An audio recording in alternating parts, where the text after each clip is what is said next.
Hola, bienvenidos al primer tema sobre química industrial. Vamos a ver lo que es el equilibrio químico. El equilibrio químico parte de un concepto más amplio que es la cinética química. ¿Y qué es la cinética química? Cinética, si recuerdas de física 1, tiene que ver con la velocidad. Así que la cinética química trata acerca de la velocidad, pero de las reacciones. ¿Y qué reacciones? Pues cualquiera que se nos ponga. Una reacción tiene que ver mucho con el tiempo en la que sucede, porque este curso es bastante importante el tema que aterriza bastante en la realidad. Ejemplo, en química 1 lo que se veían era dos reacciones y ya cuando te daban de una mol, calcular otra mol, cosas así finales, ¿no? Pero no te decían cosas en el tiempo, de lo que trata esta cosa. Entonces, ¿qué quiero decir con esto? Es que si nosotros comenzamos una reacción, no es que pongo A y B y de frente me sale C y D, sino que de A y B va a comenzar a disociarse, cosas así de a pocos, para que comience a ver C y D. Entonces, hay algo importante que debemos aprender con esto. Una reacción tiende a la estabilidad. ¿Y cómo así la estabilidad? Pues, por ejemplo, si yo tengo un poco de azúcar, en un poco de agua tengo un poco de azúcar y un poco de, no sé, café, no, al comienzo no voy a tener homogéneo el café, azucarado, simplemente el azúcar va a comenzar a asociarse con el café y van a formar un subproducto, que en este caso sería esta parte. Entonces nosotros a esta parte le vamos a llamar reactantes y a esto le vamos a llamar producto. Entonces, como mencioné que la cinética química trata acerca de la velocidad y la velocidad de las reacciones tiende a la estabilidad, es por eso que la parte que vamos a ver es el equilibrio químico. ¿Por qué equilibrio? Porque todas las reacciones tienden hacia el equilibrio, hacia la estabilidad. Entonces, si nos planteamos de esta parte, suponte que las reacciones estén en rojo y los productos, o sea, los reactantes en rojo y los productos en azul. Si nosotros vemos esta parte, acá vamos a tener un pequeño gráfico de concentración versus tiempo. A esto se le llama concentración.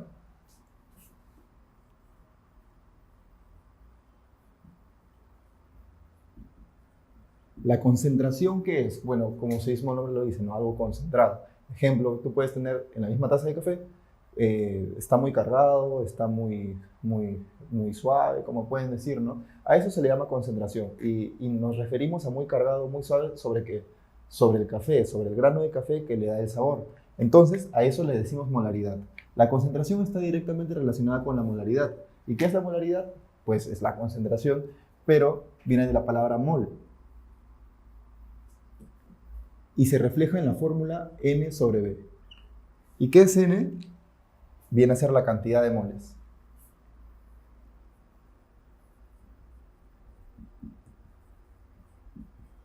Esto quiere decir que si tengo en un litro de agua una cantidad N de café, ejemplo 20 moles de café, voy a tener entonces 20 sobre un litro, suponte. Y si está más cargado, voy a comenzar a subir la molaridad del café, 30, 40, 50, así sucesivamente. Y como ya hemos visto anteriormente en Química 1, las soluciones tienen diferentes tipos, ¿no? Solución insaturada, que vendría a ser el café muy suave, saturada, que viene a ser más cargado, y sobresaturada, ya café, prácticamente solo café. Entonces, si vemos la molaridad que tiene que ver con la concentración, tiene que ver con la fórmula N sobre B, número de moles entre el volumen donde están esos moles. ¿Y N qué es N? N también lo podemos asociar de esta forma.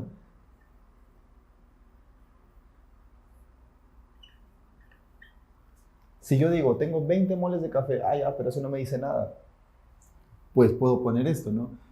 N significa el peso del soluto entre el peso molecular. Entonces puedo decir que si tengo 100 gramos de café, ya eso ya aterriza un poco más las cosas, ¿no? Puedo decir que tengo 100 gramos de café. ¿Y cuánto pesa el café? Bueno, el café es un alcaloide, así que tiene una fórmula, así como el azúcar y como la glucosa, tendrá una fórmula que nos va a dar el peso molecular y esto nos va a poder determinar cuánto vale N. Así que por esa parte ya tenemos que recordar la molaridad para poder saber la concentración. O sea, la concentración es la cantidad de moléculas en un recipiente. Entonces, si tenemos acá, como ya dijimos, que los reactantes están en rojo, los reactantes en un primer momento, como la velocidad va en el tiempo, vamos a tener un tiempo inicial, un tiempo intermedio y un tiempo final donde se genera el equilibrio. Si nosotros hacemos un gráfico de concentración versus tiempo, va a ser así, donde R es todo lo que está en rojo, quiere decir que en el tiempo, suponte que acá fuera 1 minuto, 2, 3, 4, va a comenzar a bajar la reacción, los reactantes. Están disminuyéndose, o sea, están que dejan de ser tantos reactantes para pasar a ser producto. Así que el producto comienza de la nada, prácticamente nada, y comienza a subir. Comienza a subir, y entonces como son inversos, uno va a comenzar a aumentar mientras el otro disminuye. A eso se le llama una reacción en el tiempo. Y si lo vemos como velocidad, pues acá es un poco diferente. Si comenzamos con la reacción, esto va a ir así. También está disminuyendo, porque los reactantes disminuyen. Pero para los productos también comenzaría de la nada, así como esta parte, y llegaría a un punto en el que ya no se mezcla. ¿Y por qué no se mezcla? Porque ya llegó al equilibrio. A esta parte se le llama equilibrio. Y el equilibrio tiene que ver, el equilibrio ya se ha medido por diversos químicos, ¿no? A esta parte del equilibrio se le conoce entonces como la constante de equilibrio. La constante de equilibrio, ¿qué hace? Mide el equilibrio. Entonces podemos decir que este numerito va a estar relacionado con toda esta parte de la ecuación, de toda la reacción. ¿Y cómo se define esta parte?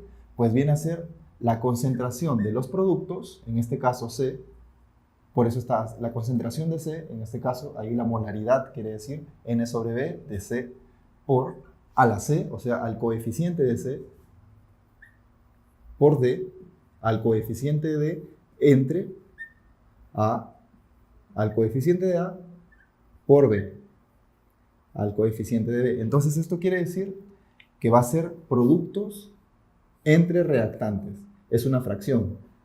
La constante de equilibrio es una fracción. Ya vamos a ver después cómo se usa esto y vamos a ver cómo vamos a hallar las concentraciones. ¿Y qué concentraciones? ¿Iniciales, intermedias o finales? Pues van a ser las finales. Hay algo importante que debemos saber con todo esto. La constante de equilibrio es una sola, pero depende del volumen, depende de la temperatura, de todas esas cosas.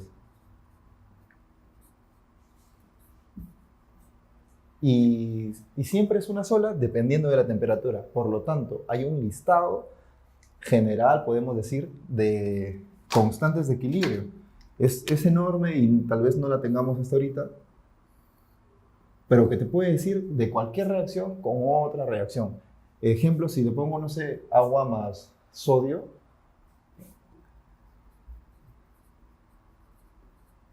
esto te puede dar un cierto producto.